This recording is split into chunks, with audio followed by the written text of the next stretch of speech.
Greetings, friends. Lyle Wiley here, a high school English teacher and speech and debate coach in Thermopolis, Wyoming, and your host of the One Clap Speech and Debate podcast. And we're just moving right along on season 4 of One Clap, where we're going to continue to have big discussions about seeking equality in speech and debate. A couple weeks ago, I had the special opportunity to interview award-winning director Lucia Small. Lucia has been making acclaimed independent films for over 30 years, and she was gracious enough to sit down with me and talk about her new documentary, Girl Talk. Here's like a short synopsis of the film from the Girl Talk press kit. Set in the cutthroat, boy-dominated world of high school debate, Girl Talk tells the timely story of 5 girls on a diverse, top-ranked Massachusetts high school debate team. They are often talked over, underrepresented, and judged differently than their male counterparts. But each girl faces these challenges and shows us the value of speaking up and finding your true voice. And somewhere, I think along the way, I had a lot of comments on ballots, like too aggressive, tone it down a little. I had multiple comments on like skirt is too short.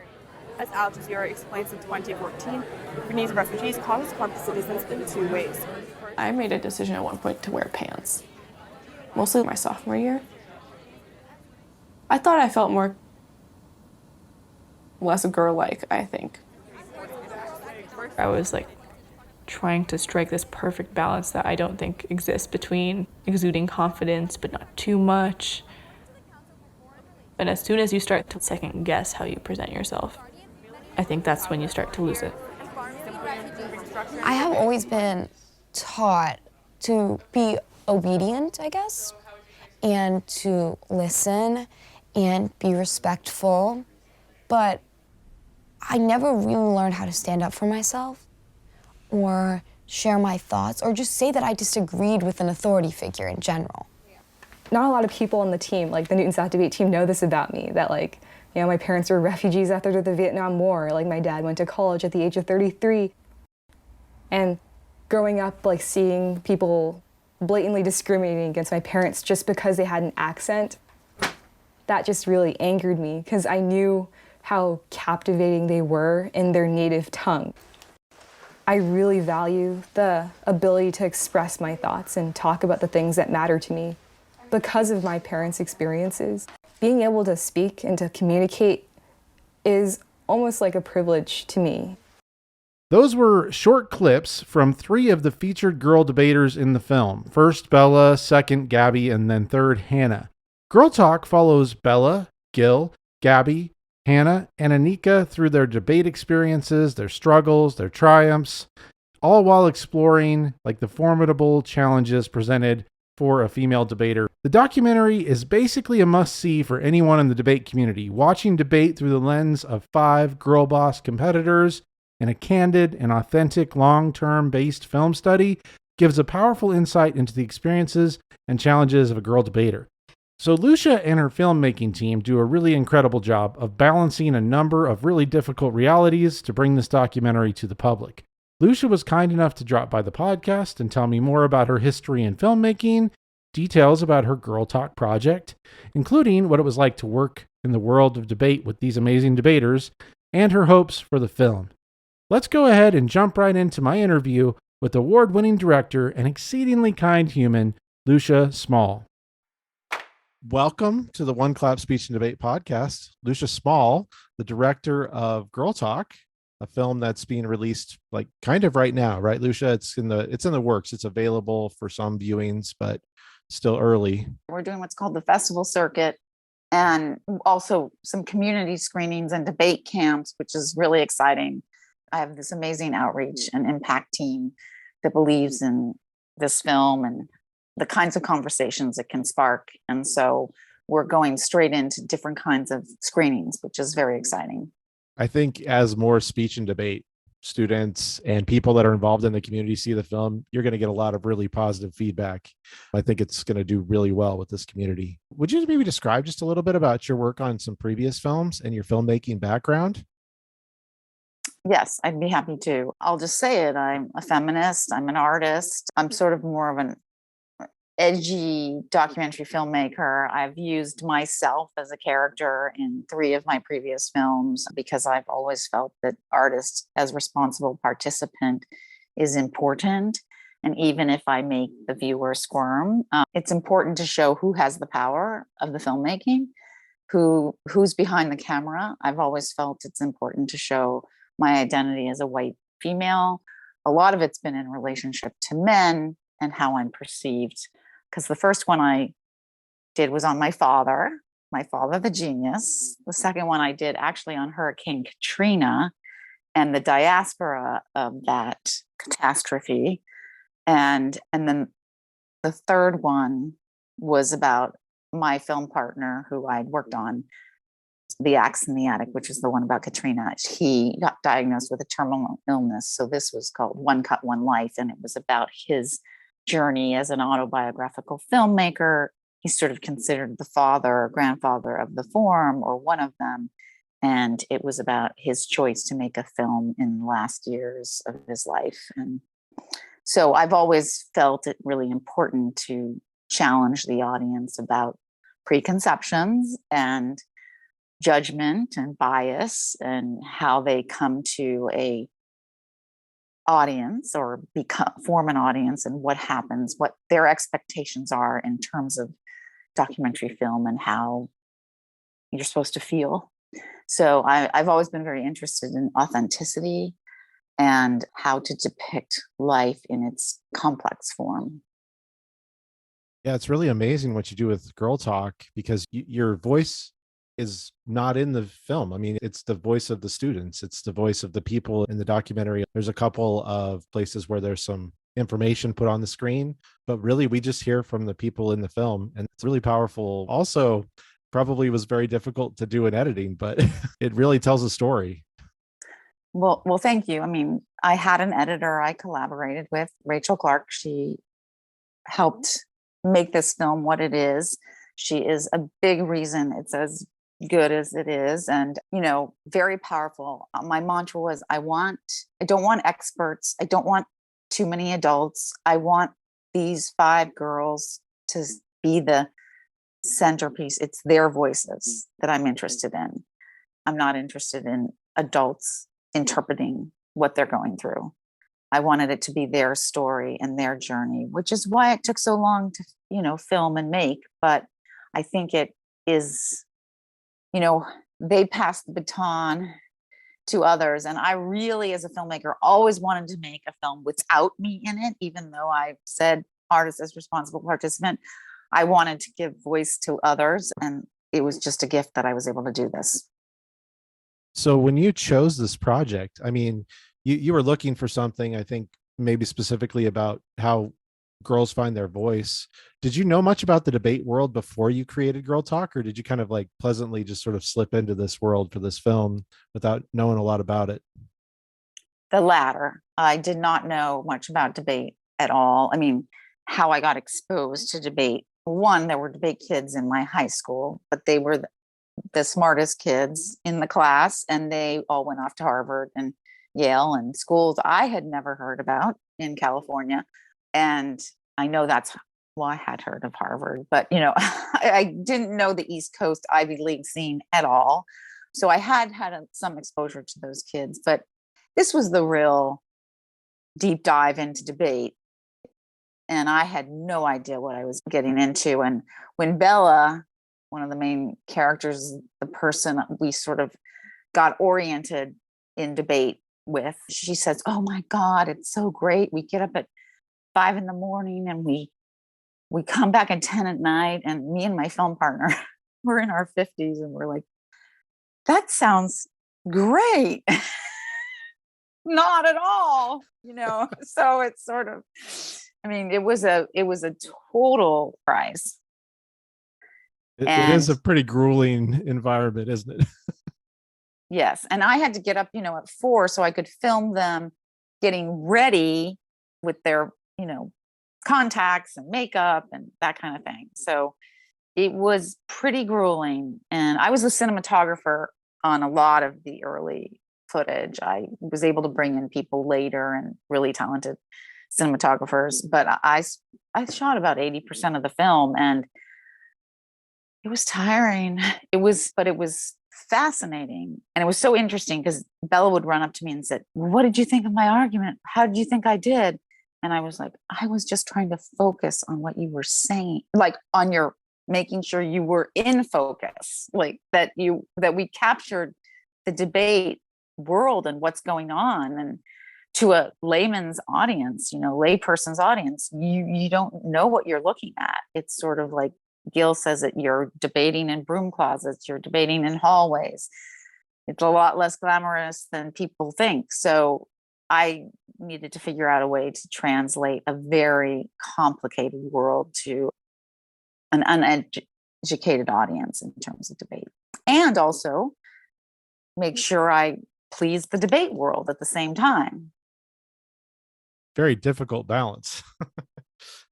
I think you do a great job, though, by the way. I think it does balance those things really well. So, well, thank you. I know I don't have a lot of debate in there, and I know you guys don't get to see the arguments develop, et cetera, but I feel like you could fill in the blanks. And it was just the question my partner and I said, how do you translate a 45-minute debate into, a film? And we couldn't even follow the line of argument during the debate. And then we didn't know if they won or not. It's not as Gabby says, when you score a goal in soccer, you scored the goal, but when you've won a debate, it's a lot more arbitrary. It's a lot more subjective.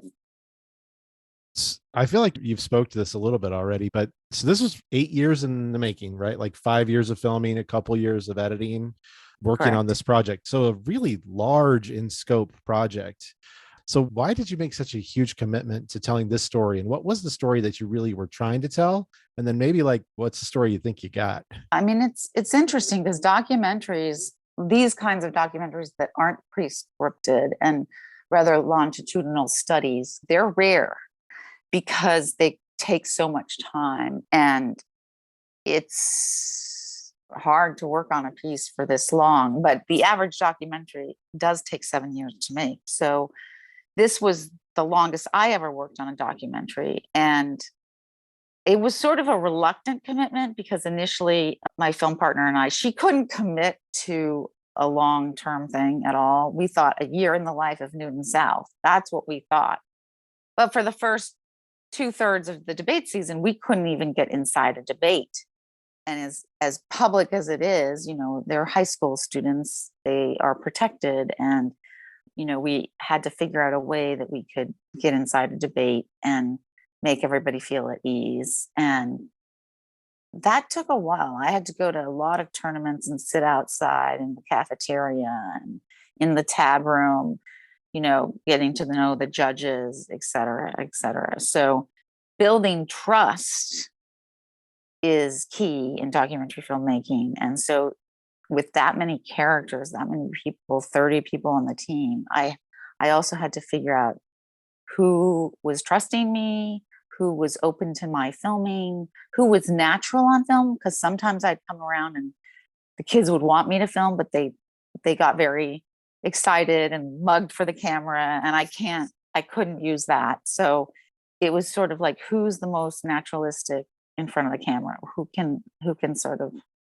lead us through this. And then every year it just, okay, 2 years in the life, no 3 years in the life, no 4. And because I'm an independent and I didn't get money up front, because it was so hard to figure out the story. What was the story? What is the story? I think I had to work.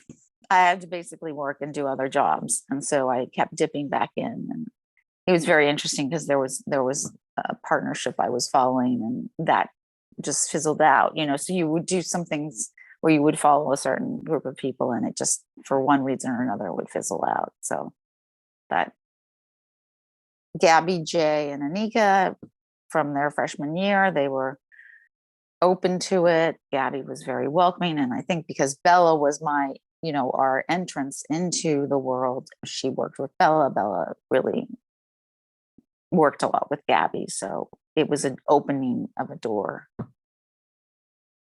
that way.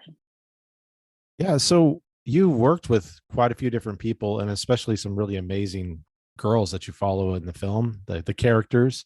Uh, Mhm. it must have been difficult to balance all their voices. I mean, like you've spoken to this a little bit about, especially with all the change that happens in the debate world with different partnerships and different sort of things that happen with the groups, and that you might have even saw in the time that you were filming some attrition, some folks leaving the program and stuff, because that definitely does Yeah. happen. But what was it like to work with these girls and these students, all of them? Well, it was amazing. They're very lovely, sweet kids. I think that was another thing that broadcasters, where's the edge? Where's the drama? We need to have some underbelly or something like that. And I was like, I wasn't interested in that. I'm not a reality TV filmmaker. And I knew that this world, there was some anorexia on the team, and there was some high pressure on the team of another girl that dropped out. Yes. So I was curious what I would have done if I had followed that line of thinking, but I felt they were so vulnerable, and they were trusting of me. I just felt like I didn't want to do that. I didn't want to go down that path at all. And so people that were really engaged in the activity and really excited about debate are the kids that pulled me in their direction. So, because there was a lot of drama, and there's a lot of backstabbing, and there's gossip, and as wonderful as Newton South is to each other, there can be some big egos, and I know all about those big egos in the creative world, but in the debate world it exists as well. So they do a lot of work with trying to make this team about giving back, but you have to win, and you have to sort of earn your wings and really understand what it's like to support someone else. And I think you have to go through the struggles of like, how do I make a mark on this activity? And it was so interesting because Gabby was really good, but she just didn't land. She just, as she says in the film, and so she had to find her power elsewhere, and she did. Without giving away the movie, but she found it in her teaching others. So that was really inspiring, that she could sort of learn to accept losses and keep going and keep working hard and keep helping others. I think you've captured what it's like to be a speech and debate coach and a teacher. The kids are amazing. They're wonderful. They're the reason why we do what we do. But there's a lot of challenges that go in with that, and every student has to find their way. But they're amazing, right? Like, I mean, working with students is unreal. Like, these speech and debate kids are so talented. They give so much of themselves. It's just incredible to work with them. And you can tell in this documentary that this group that you're working with they're amazing people. They are. And, it was very interesting because you not only have to earn the trust of them, you also have to gain the trust of their parents. And their parents, rightly so, are way more protective of them than they are of themselves. And so that was an interesting twist I didn't expect, because I am not a mother. I am an auntie, and it's, I'm kind of known as the artsy auntie that does things that mothers don't do. So I felt like they were my nieces and nephews, and I kept trying to reassure their parents, like, I'm not out to get them or make the boys the heavy. In fact, I'm interested in the boys' participation really as their as friends and collaborators. That's what I'm more interested in. When Jay was completely aware, Ben was completely aware, Dan was aware of their privileges as men, and that was what I was interested in too, an acknowledgement of their privilege. Yeah, I think your challenges, the things that you're balancing in this documentary are legion. It just sounds like it was a very challenging project. When I was watching, I was curious about access to home. Gaining trust of parents had to have been very difficult. Travel, the time spent. That's one of the things about the speech and debate universe is it's kind of like a big endurance contest almost. I mean, the national speech and debate tournament is a week long. I can't imagine some of the challenges that you faced making this film. I'm sure there's many more.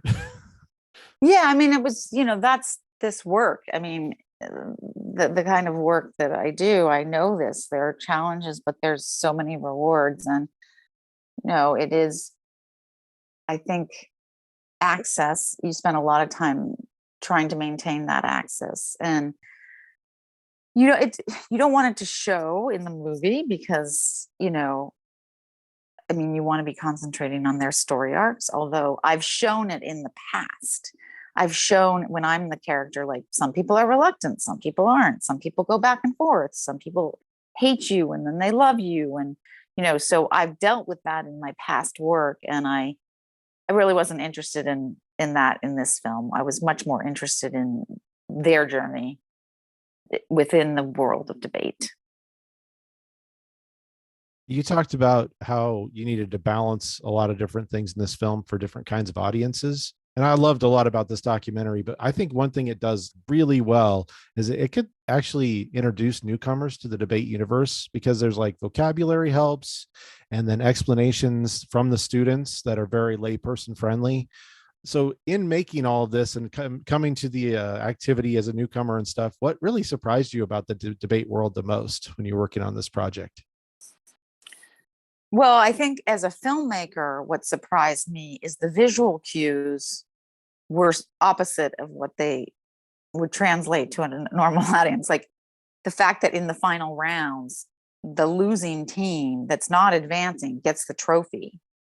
I mean, we couldn't go into the details of that. We couldn't explain that.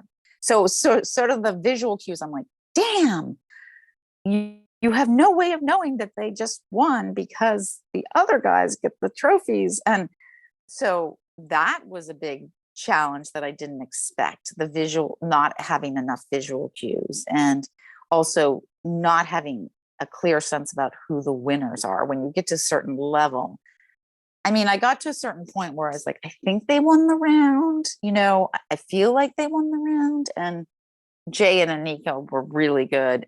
They won a lot of rounds. So my guess was 50-50. So it was interesting. It took me so long to understand debate and the intricacies of debate. And Josh tried to get me to judge a bunch of times. And I said, no, I'm not going to judge because I don't want to work that hard on it. I feel like the judges really need to work hard. And I know public forum is supposed to be a form of debate where anybody can sit down and judge. And I feel like with the evolution of the activity it has and the spreading, it has become more like policy. It isn't as accessible. And that's something that would be really great if people were going to address. But I think the Pandora's out of the box already, and you can't really pull these kids back when they're winning, speaking faster. So that was something I didn't expect either. I mean, I had seen it in policy, but I didn't expect it in public forum.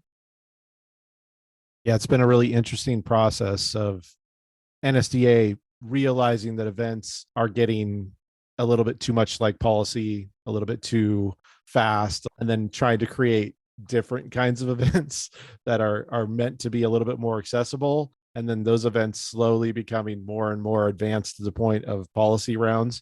Yeah. Well, and that's because the judges were former debaters. So they had an ability to listen in a way that a parent, didn't.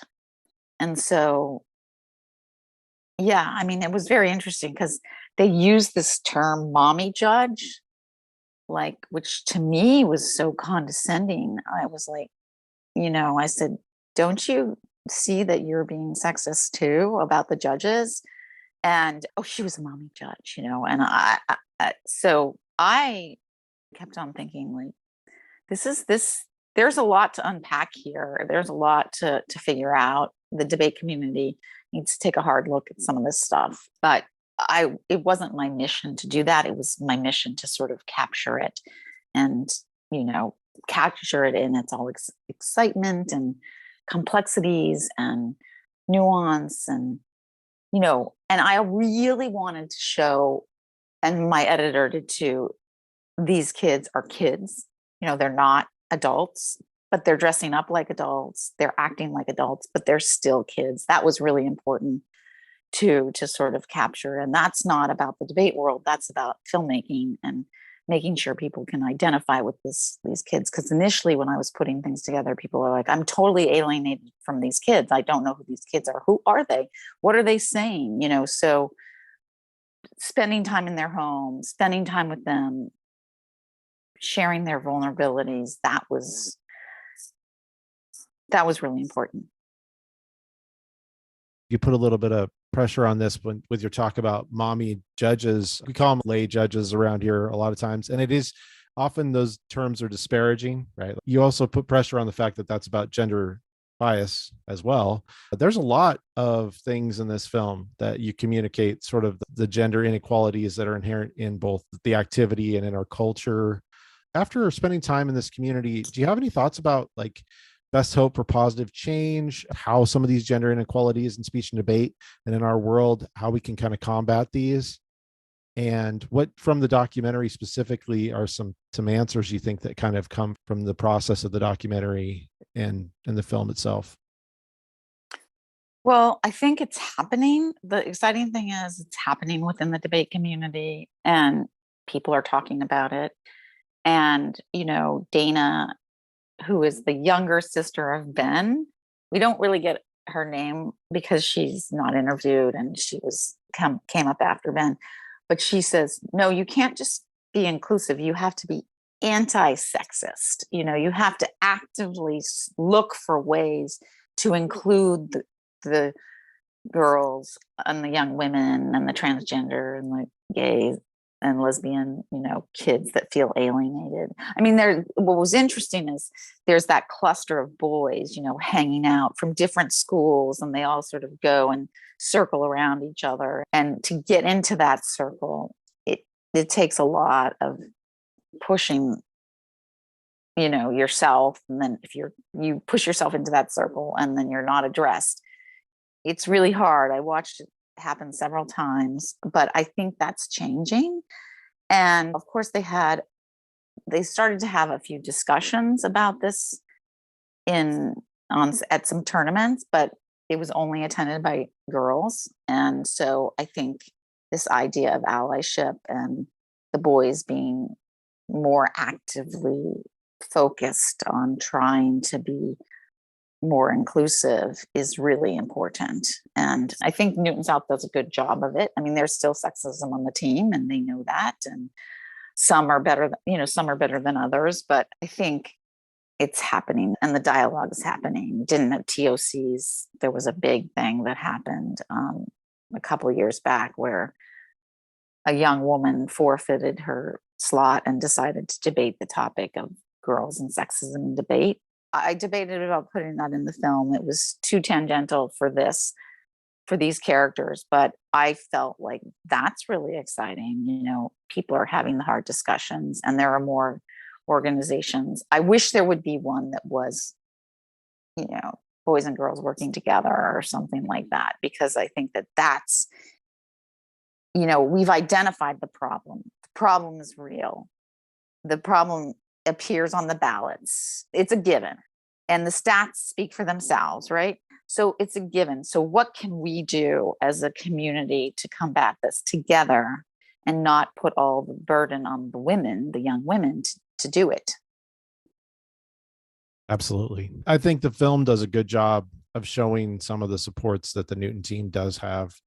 But you're right. In the same way that we need to be anti-racist, we need to be anti-sexist, and we have to be active and figure out some ways to do things proactively. And the community, I think it's healing, but it's going to be a process.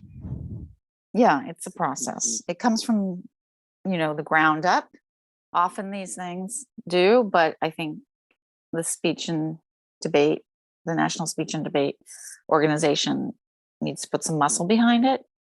Unfortunately, they didn't endorse the film because they questioned our stats, but we got the stats through them in a paper that was double checked and triple checked because I didn't want to have anybody say, where did you get those stats? And it's interesting. I think it's hard to acknowledge that your organization is doing this, but they're going to have to come around.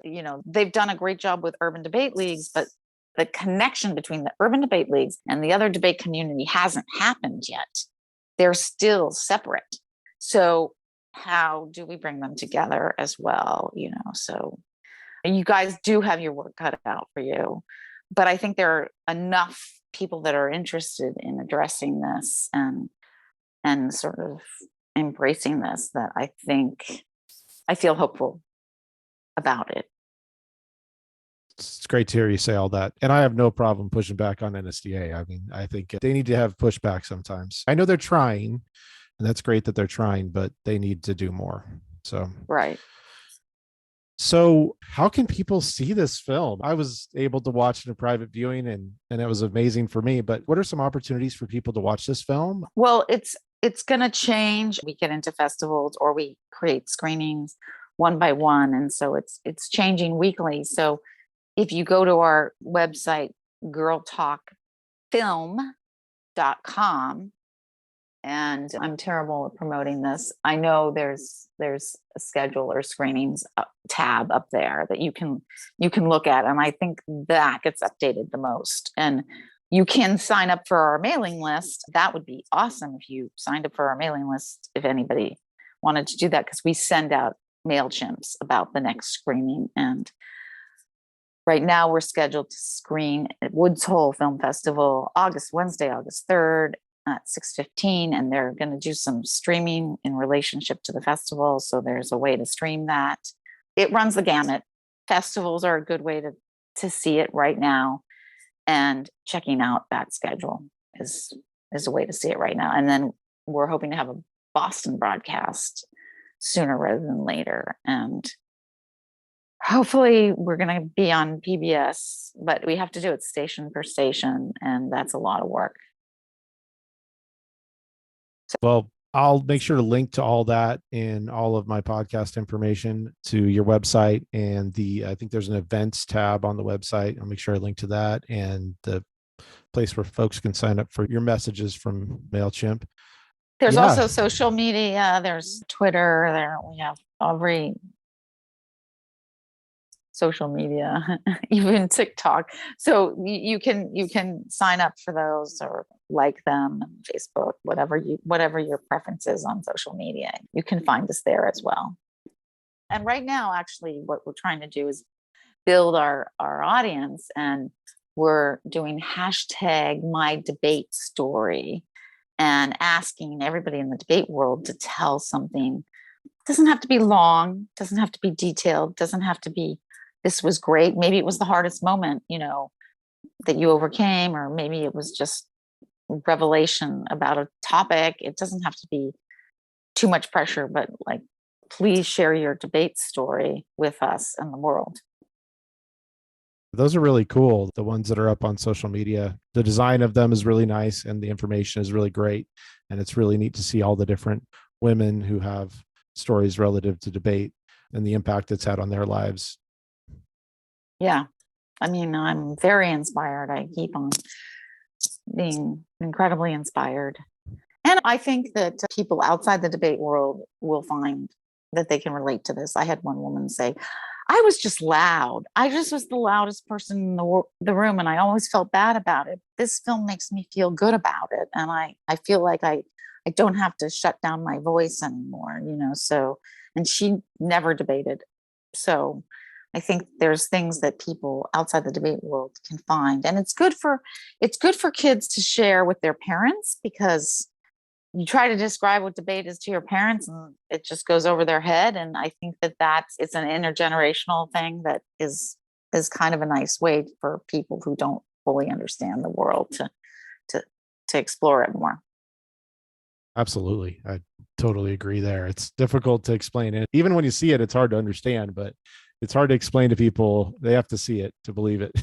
Right. Wild. I mean, it's interesting because I didn't do anything after COVID started. I decided to leave that world as it was. And so the kids are all on top of each other in their kitten cuddles. And, they're all very close and crowded hallways. It is a different time. I know that the debate world really stepped up and did all these virtual debate tournaments, and I'm in awe of that. I mean, I know Newton South and Tim Averill and Josh were instrumental in getting something happening right away, and it just went all around the debate world and community, and that's just testimony to you guys and the determination that the debate world has in sort of responding to crisis. And ultimately, what was the end goal of this film project for you, and what message did you really want people to take away from the film, and do you feel like you accomplished that message? I think I always want a film to raise more questions than offer answers. And I have goals and dreams for the film to spark dialogue in any way, shape, or form it evolves. And, I do want people to think about this more carefully. And so I feel like the film will help them do that. I mean, the goals, I don't have a specific agenda per se, although I definitely have a point of view. But my dream always in this work is to reflect the grays in life and the nuances, and identify maybe a problem or two and see what people come up with. So I think it's starting on its path. So what's next for you? What's next for Lucia Small? Well, thank you for asking. So I have been battling a terminal illness, and I am now, for Lucia Small, prioritizing my health and my vacations, and just trying to pepper them with all the work that needs to be done for the film to get out there, but family, friends, and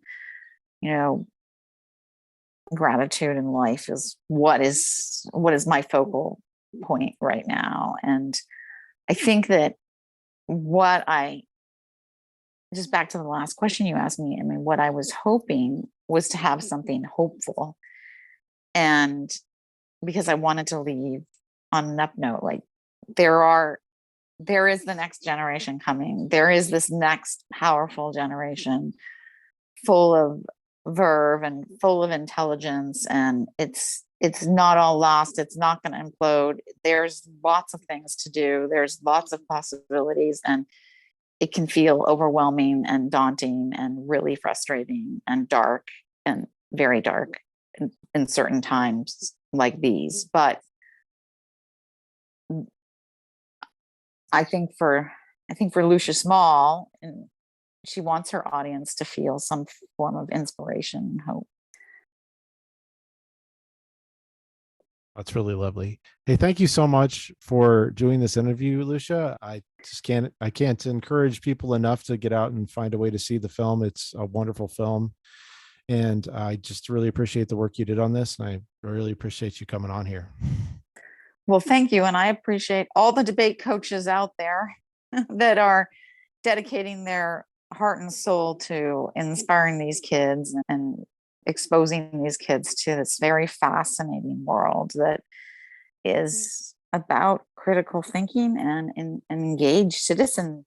It's like, it's so powerful to see that. And thank you. Seriously. Thank you so very much, Lucia Small, for your willingness to speak with me on the podcast and for being so gracious with your time in our interview. Girl Talk is a documentary that I highly recommend to everyone in the speech and debate community. The film adds to the discussion that all of us in our community should be having about finding equality in speech and debate. So if you want to watch this film, which I promise you do, I will put a link to the Woods Hole Film Festival where you can purchase virtual tickets to view the documentary streaming in the comfort of your own home. There's not a whole lot of opportunities to watch the film just yet, but this is one that's coming up. The tickets will be available from July 30th to August 6th, I believe, but you can go to that link and purchase tickets, support the film. I will also link to the website and social media for the Girl Talk movie in the show notes and on the website. I'll add some additional links and resources as well as the full transcript of this discussion on the website as well. That's oneclapspeechanddebate.com. So be on the lookout for more upcoming episodes that are going to be really fun. Ella Schnocky talks about women in speech and debate and her 2019 NSDA Championship POI Debate Like a Girl. Riverton competitor Carolyn Ben Thornton talks about the importance of humor and her semifinalist run at NSDA Nationals.